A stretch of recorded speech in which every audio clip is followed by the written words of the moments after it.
অঞ্জনা, রোজিনা ও চম্পা দেশীয় চলচ্চিত্রে ৮০ ও ৯০ দশক শাসন করেছেন রানীর মতো। তিনজনকে বেশ কিছু ছবিতে চিত্রনায়ক ইলিয়াস কাঞ্চনের সঙ্গে জুটি বাঁধতে দেখা গেছে।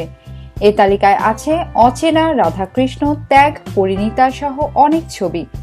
বড় পর্দার এই চার তারকার পুনর্মিলন হলো অনেক বছর পর। কাঞ্চন কন্যা অনির বিয়েতে উপস্থিত ছিলেন তার এই তিন নায়িকা। গত ৪ই আগস্ট ধানমন্ডির একটি কনভেনশন সেন্টারে এই বিয়ের আনুষ্ঠানিকতা সম্পন্ন হয়। জানা গেছে, কাঞ্চন সহ তিন অভিনেত্রীর মধ্যে মাঝে মধ্যে যোগাযোগ হয়, তবে সবাই মিলে এমন একটি অনুষ্ঠান উপভোগ করেছেন অনেকদিন পর।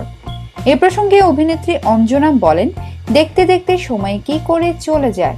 অনেকদিন পর আমরা একসঙ্গে আড্ডা দিলাম। আগে যেমন ছবির শুটিংয়ে খুনসুটি করে মজা করতাম, কালও এমন হলো।